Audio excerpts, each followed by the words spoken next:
हाय शिक्षक साथियों, आप सभी का स्वागत है स्टडी विथ राहुल 247 पर। आज के क्लास में हम लोग सक्षमता 3 के लिए गणित यानी बेसिक क्लास में हम लोग जानेंगे पूर्णांक के जो सवाल पूछे गए सक्षमता 1 और 2 में, उसमें से 4 से 5 सवाल आपको सक्षमता 3 में भी देखने को मिल सकता है। तो चलिए हम लोग इंटीजर यानी पूर्णांक के प्रश्नों को देखेंगे और साथ ही साथ इसके बाद वाले क्लास में मैं पर्यावरण और विज्ञान के महत्वपूर्ण प्रश्नों के साथ वीडियो लेकर के आऊँगा, जिसमें से 20 प्रश्न मैं करूँगा और बाकी 10 प्रश्न आप लोगों के लिए मॉक टेस्ट के रूप में दूंगा, जिसे आपको करना होगा। और अगर आप वीडियो को देख रहे हैं तो लाइक कीजिए, शेयर कीजिए, सब्सक्राइब कीजिए। चलिए, पहला चीज़ है कि हम लोग दो ऋणात्मक पूर्णांकों को जब आपस में जोड़ते हैं तो वो जुड़ता ज़रूर है, लेकिन चिन्ह माइनस का ही रहता है। जैसे मान लीजिए -7 में हम लोगों ने जोड़ा -8 को, तो ये कितना होगा? 15 होगा, लेकिन किस में होगा? तो माइनस में ही होगा। तो 1 नंबर प्रश्न का उत्तर आप लोगों को देना है कि इसका जवाब कितना होगा। और सबसे बड़ी चीज़ ये आप जान लीजिए कि ये पूर्णांक जो हैं, पूर्णांकों के कुछ प्रॉपर्टीज़ को जान लीजिए। जीरो जीरो एक ऐसा पूर्णांक है, जीरो पूर्णांक तो है, न तो धनात्मक है, न तो धनात्मक है और न ही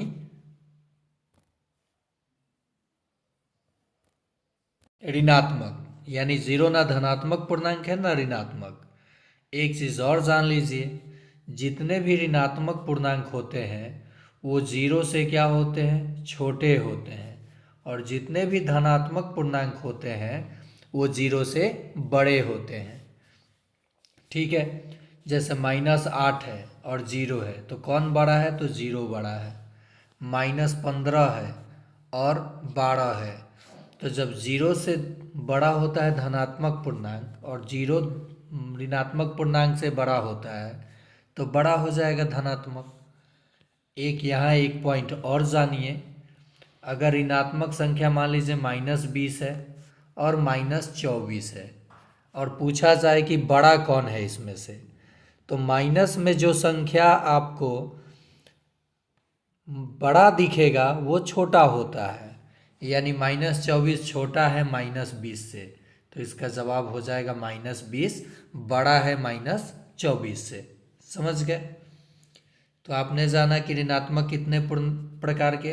तो 2 प्रकार के, धनात्मक और ऋणात्मक।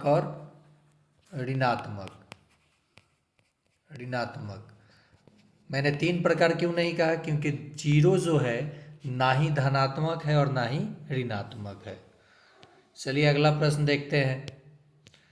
2 नंबर प्रश्न का जवाब भी आपको कमेंट में देना है। -18 में जब आप -15 को जोड़िएगा तो इसका उत्तर कितना होगा? ऑप्शन में आपको मैं यहाँ भी माइनस लगा देता हूँ 3 नंबर में।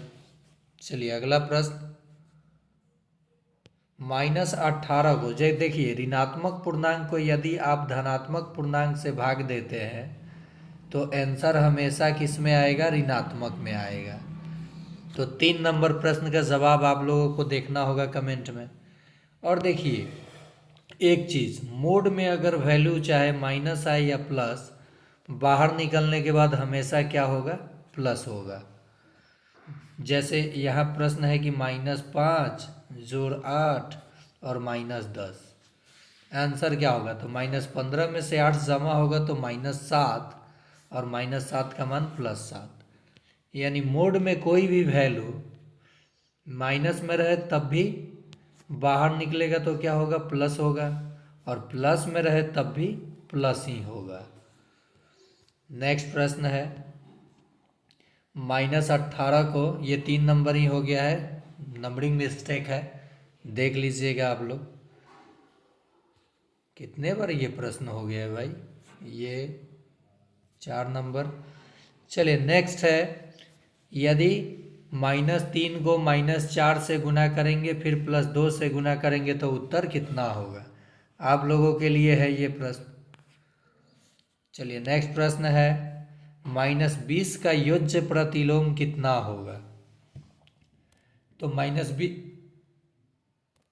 -20 का युज्य प्रतिलोम जो है, इसके चिन्ह को बदल के लिख दीजिए, आंसर हो जाएगा। तो -20 का योज्य प्रतिलोम हो जाएगा 20। अगर 20 का योज्य प्रतिलोम कहता तो -20।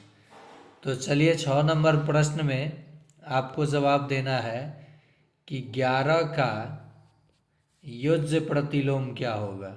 योज्य प्रतिलोम क्या होगा, ठीक है। आपका ऑप्शन ए है 11, ऑप्शन बी है -11, ऑप्शन सी है 10, ऑप्शन डी है -10। नेक्स्ट है मोड में आपको संख्या दिया है -4 जोड़ 8, इसका मान क्या होगा। तो 8 में से 4 निकल गया तो 4, और बाहर निकलेगा तो ये क्या हो जाएगा, 4 आंसर हो जाएगा। तो इसके आधार पे 7 नंबर प्रश्न आप लोगों के लिए एक -15 और +-7, इसका जवाब कमेंट में देना होगा 7 नंबर का। ऑप्शन ए है 22, ऑप्शन बी है 20, ऑप्शन सी है -22 और ऑप्शन डी है +22। तो 22 तो प्लस दिया ही है, -32। चलिए नेक्स्ट देखते हैं प्रश्न। ये तो ट्रांसफ़र पोस्टिंग के लिए था। एक खबर मिल रही है ट्रांसफ़र पोस्टिंग को लेकर के कि एप्लीकेशन के माध्यम से ही ट्रांसफ़र होगा, लेकिन नियोजित शिक्षक जो नियोजन इकाई पे थे उनसे ज़्यादा कोई नहीं जान सकता है कि शिक्षा विभाग में ट्रांसफ़र प्रक्रिया कितना लंबा चलता है। ये झूठ मूठ का दिखलाया जाता है लेकिन होता नहीं है, लेकिन इस बार उम्मीद है कि हो जाए। चलिए देखते हैं नेक्स्ट चीज़ों को। एक बात यहाँ जो मेन पॉइंट है मैं आपको बता दूं, ध्यान से देखिएगा। कभी भी किसी ऋणात्मक पूर्णांक का अगर घात ऑड संख्या रहे तो उसका आंसर जो आएगा माइनस में ही आएगा। यदि इवन संख्या रहे, सम संख्या, तो उसका आंसर जो आएगा प्लस में आएगा। जैसे -1 के पावर 4 है तो इसका ये इवन है ना, 2 से विभाजित है, तो इसका उत्तर क्या आएगा, +1 आएगा। अगर -1 के घात 7 है तो 7 तो ऑड है, आंसर -1 आएगा।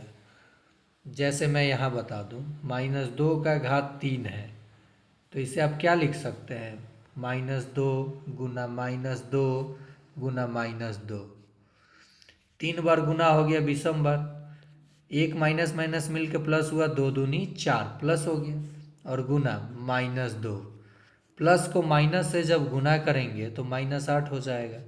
तो देखिए ऑड है, अगर ऋणात्मक पूर्णांक का घात जो है, घात, इसको आधार बोलते हैं, नीचे वाले को आधार और इसे घात बोलते हैं। तो कभी भी ऋणात्मक पूर्णांक का घात अगर धनात्मक हो और वो धनात्मक संख्या ऑड नंबर हो तो उत्तर ऋणात्मक हो आएगा।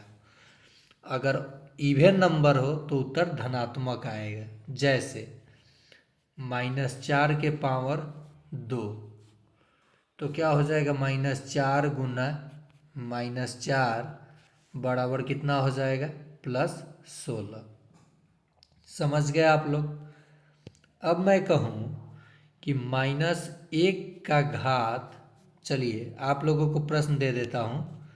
8 नंबर प्रश्न आप लोगों के लिए है।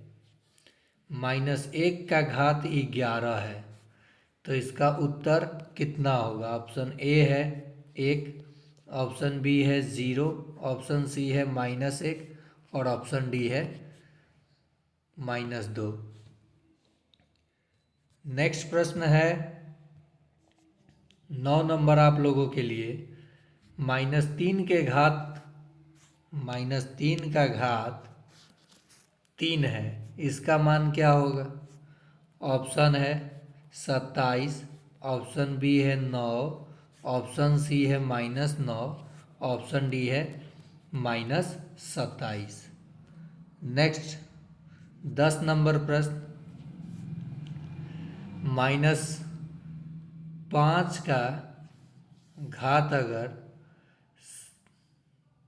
3 हो तो उत्तर कितना होगा। ऑप्शन ए है 125, ऑप्शन बी है 15, ऑप्शन सी है 10, ऑप्शन डी है -125।